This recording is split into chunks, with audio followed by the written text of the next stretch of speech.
This is Berlin, a city world-renowned for its nightlife, its beating heart of electronic music, and freedom. At the center lies the Ringbahn, a boundary encircling nearly every major nightclub at the core of the capital's party scene. Over 90% of Berlin's nightlife is concentrated in just 10 of the city's 96 neighborhoods, a cultural core unlike anywhere else in the world. That concentration shapes more than just the city's identity. It drives its economy. Before the pandemic, tourism related to the club scene generated around 1.5 billion euros in a single year for the city, more than twice the revenue of Germany's most famous football powerhouse Bayern Munich made in the same year. But beneath the surface, that core is crumbling. Electronic clubs like Watergate and Renata announced they will close by the end of the year. Last year, two of Berlin's best-known techno institutions, Watergate and Renata, announced they would be closing, and now the city's oldest LGBT nightclub, SchwuZ, has declared bankruptcy. Rising rents, relentless gentrification, and shifting demographics are forcing even the city's most iconic venues to close their doors. Like other major cities, Berlin is grappling with rapid population growth and aggressive real estate speculation, creating a shortage of affordable space and driving up the cost of living across the board.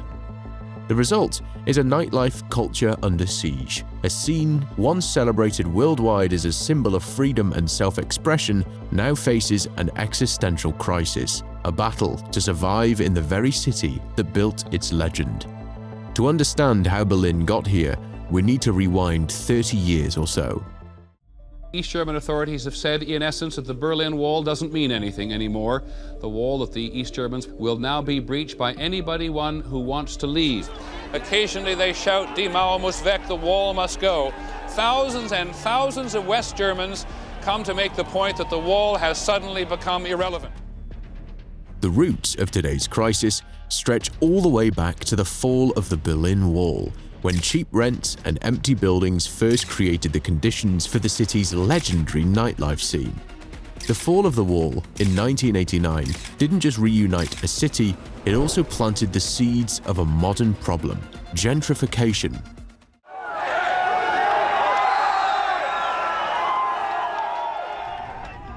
Berlin was in an unusual financial bind. Decades of division had driven most of its industry to West Germany, leaving the East starving for money. Investors quickly cottoned on. Berlin soon became a magnet for international capital and powerful housing corporations. Compared to the other parts of Western Europe, property here was astonishingly cheap. Take the example of Deutsche Wohnen, a real estate company that snapped up 60,000 apartments for just 450 million euros. That's roughly 7,500 euros per property. 15 years later, the deal came full circle, with Berlin's government forced to buy back part of that same stock, about 14,000 apartments at an average of 163,000 euros each. That's a staggering return of more than 2,000%.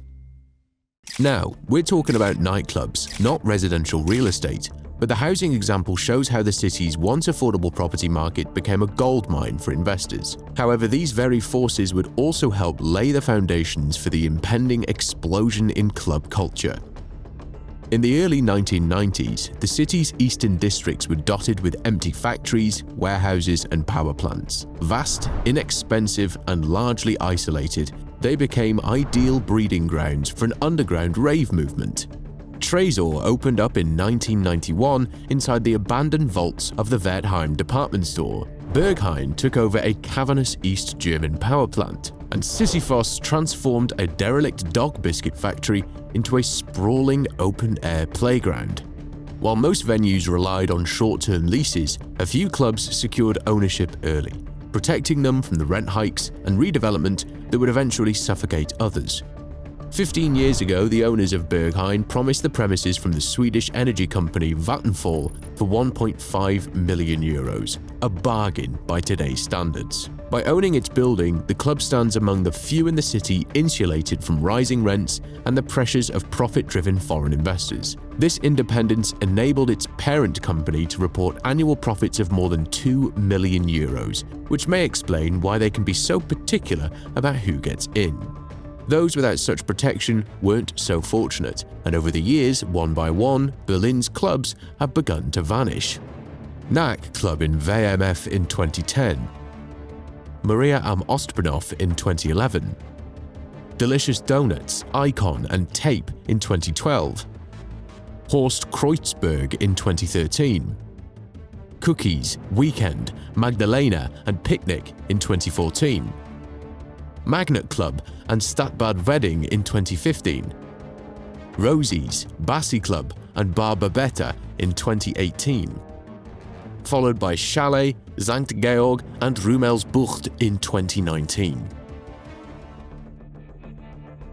Behind many of these closures runs a common thread: the rising influence of powerful real estate interests. And in Berlin, one name surfaces repeatedly when the conversation turns to gentrification and the disappearance of nightclubs: Giora Podowitz. In the 90s, Podowitz began to systematically purchase occupied buildings in Kreuzberg. Today, his empire has been tied to the closure of some of the most controversial cultural hotspots, including nightclubs Renata and the world-famous Watergate. Renata has been especially direct, publicly naming Podowitz's company as the reason for its demise. Watergate's explanation for ending its 22-year run was both more nuanced and concerning. Along with rising rent, wage, and energy costs, its management pointed to shifts in the relevance of Berlin club culture for young people. March we had a weekend which had 3 sold-out shows, and then the news came like there's this pandemic and like everything's gonna be forbidden and everything. It seems that during the pandemic of 2020, habits shifted. People filled their nights with other pursuits, and music itself shifted into new spaces. Streaming and digital platforms became the main stage, reshaping not just how music was consumed, but how entire communities around it formed. Clubbing has always been generational. Most people live that life for 3 or 4 years before studies, work, or new responsibilities pull them away, leaving room for the next wave. But with venues closed for 2.5 years, that cycle was broken. A whole generation never stepped onto the dance floor, and the gap they left behind is one the scene is still struggling to recover from.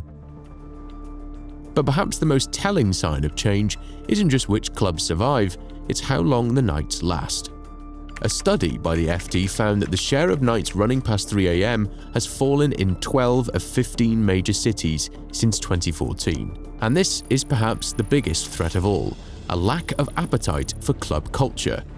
Today's younger clubbers simply aren't going out for the same marathon sessions that defined Berlin's reputation. Instead of disappearing into a club for 12 or even 24 hours, many prefer shorter nights, or they save their energy for the occasional festival. The culture of staying out until sunrise, once the heartbeat of the city's nightlife, is fading with each new generation. Whether Berlin chooses to protect what it made special, the authenticity, the raw creativity, the sense of community, will determine if the city continues to stand as the global capital of club culture, or if it becomes just another metropolis that lost its edge to gentrification. The next chapter isn't written yet, but if Berlin wants to preserve the very heartbeat that gave it identity, action will be needed to ensure the night can go on.